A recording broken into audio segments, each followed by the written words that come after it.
ప్రభునందు ప్రియులారా, ప్రభునామమున మీకు వందనములు.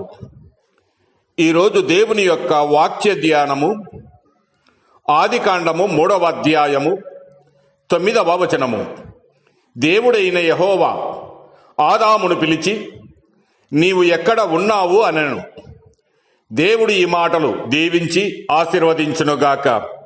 గమనించండి ప్రియులారా, దేవుడు ఆదామును పిలుస్తూ ఉన్నాడు. ఆదామా, నీవు ఎక్కడ ఉన్నావు అని. ఆదాము దేవుని యొక్క ఆజ్ఞను అతిక్రమించి పాపము చేసి పొదల మధ్యన దాక్కుని ఉన్నాడు. అయితే దేవుని యొక్క స్వరము నశించిన దానిని వెదుకుచున్న ఈ స్వరముగా ఉన్నది. సాతాను చేత మోసగించబడి పూర్తిగా చెడిపోయిన ఆదాము హవ్వలకు శరణార్థమైంది.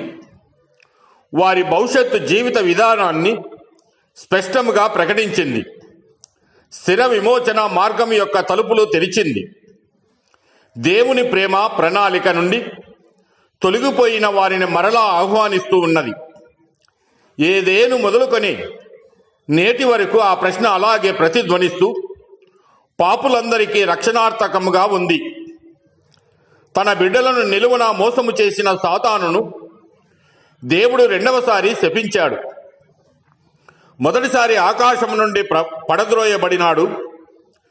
ఇక చివరిగా అగ్ని గంధకములు గల గుండంలో పడవేయబడుతున్నది. తన బిడ్డలందరికీ రక్షణ ప్రణాళికను ప్రభు అయిన యేసు రూపొందించాడు. అదే ప్రణాళిక తరతరములకు నిబంధనగా నియమించాడు. దేవుడు తన అనాది సంకల్పమైన సంఘ పునర్నిర్మాణమును చేపట్టాడు. అనేక విధములైన ఆజ్ఞలు, కట్టడలు, నిబంధనలు తన ప్రజలకు ఇచ్చి తగిన నాయకులను, న్యాయాధిపతులను, రాజులను, ప్రవక్తలను నియమించాడు. అయితే చివరికి తన అద్వితీయ కుమారుడైన యేసు క్రీస్తును కూడా ఇచ్చి సాతాను వశమైన ఈ సృష్టిలో ఒక ప్రత్యేక సంఘము అనే తన నివాస స్థలమును ఏర్పరచుకున్నాడు. ఇప్పుడు ఈ సృష్టి యావత్తులో దేవుడు నాది అనగలిగినదంతా ఒక సంఘము మాత్రమే. ఆనాడు ఆయన తన సృష్టి యావత్తును ఆదాముకు అప్పగించి తాను మిగిల్చుకున్నది ఆదాము హవ్వలను మాత్రమే.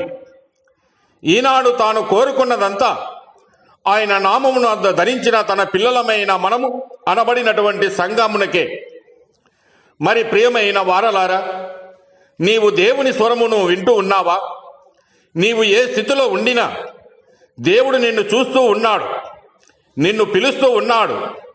ప్రయాసపడి భారము మోయిచున్న సమస్త జనులారా, నా యొద్దకు రండి అని దేవుడే తన స్వరముతో వెలుగెత్తి పిలుస్తూ ఉన్నాడు.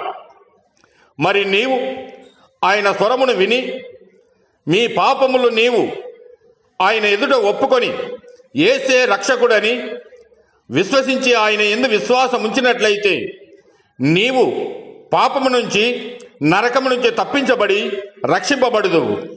దేవుడు మిమ్మల్ని దీవించి ఆశీర్వదించునుగాక.